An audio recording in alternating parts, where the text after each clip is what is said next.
Yo, what is up YouTube, Fury here, bringing us a brand new video. Now in today's video, what you're watching in the background is a Righteous 2 heroic variant for the Type 100. Now if you guys have any heroic variants, epic variants, they're really good to run. So you guys know, once you get a heroic, you get 15% more XP per kill, which is really good for, you know, leveling up and stuff like that. Each game you'll get a bunch more XP and stuff like that, and the epic gives you 10% more XP per kill. So obviously running these variants or getting these variants are very important to have. Luckily, I ended up getting the Righteous 2, which is a heroic for the Type 100, which is super cool because the Type 100 is one of my favorite SMGs in the game. Obviously, the PPSH and the Thompson are my other two. The grease gun I haven't used that much, but I might have to give that a shot because I did use it in the beta a little bit. But the Type 100 is something I've been sticking to. Really good for range. Damage is pretty much there as long as you don't use a suppressor or the airborne division. Which gets to my next point. The division you want to be running is the infantry. You definitely want that third perk as well as the extra magazines. That third perk is very important. Instead of using the prime basic training, I was using hustle. So honestly, the infantry, you need that extra perk, and you don't want to get rid of hustle. Honestly, I very much enjoy using hustle just because you can reload a lot quicker and stuff like that. But if you guys do only use two perks, definitely the airborne division's a really good one just to be sneaky and in their spawn, especially with this SMG. This thing melts.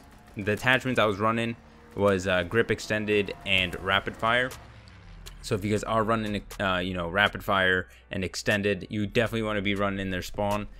But then again, I feel like you do need 3 attachments on this thing, and I didn't want to get rid of hustle because if you are in their spawn and you're, you know, going in, using primed isn't bad if you're using airborne, but just not being able to reload that quick is kind of unfortunate.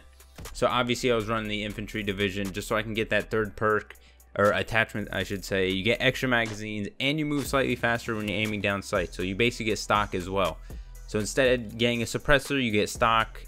You kind of, I don't know, it depends what you guys prefer, but I personally enjoy this weapon without a suppressor just because the damage isn't there with the suppressor personally. Now, as you guys can tell in the background, we're obviously playing TDM.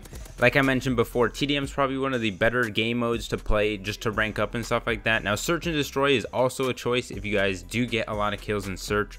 I believe the other day I got roughly like 12-13 kills ish, and I ended up getting like 22,000 XP in search.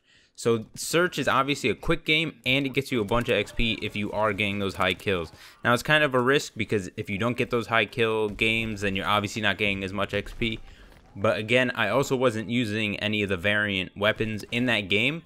So just using a base weapon in search and destroy got me 22,000. Now if you used obviously a heroic or an epic, you're getting more than that. As well as if you're playing TDM or in these respawn game modes, you want to be running the right score streaks. Now, recon aircraft, fighter pilot, and glide bomb are probably the best 3 to run if you're just constantly cycling streaks. Those higher kill streaks are nice for those, you know, a lot of kill games and stuff like that, but you're not getting that much XP. When you're cycling these, the recon, you're obviously getting a bunch of assists for the fighter pilot and the glide bomb. You can get pretty quickly as long as you're cycling them, so you're getting a bunch of XP that way as well. You could go with the counter recon aircraft, but it's not something I use that much. But you can definitely throw that on just so people don't, you know, within the duration of it, they can't call in, you know, recon aircraft or any of them that they have up get destroyed. So that's pretty good. You could run care package as well just to take that risk.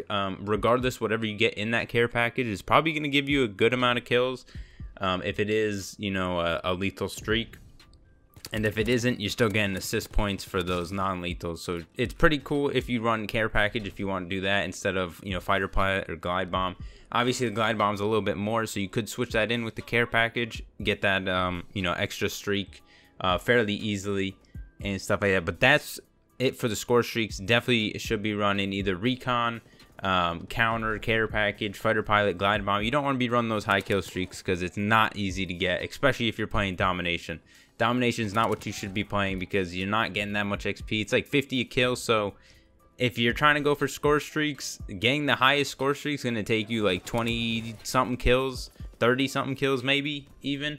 So it's highly impossible to get in a domination game unless you're sitting in a corner not trying to get that many kills and regardless of then, you're not getting that many XP a game either, so you might as well just go with the low score streaks just so you can cycle them and you know, constantly get more XP and stuff like that. Last but not least, you definitely want to be running those contracts and those missions. You always want to go, make sure you finish your contracts, make sure you finish your missions, and then get new ones.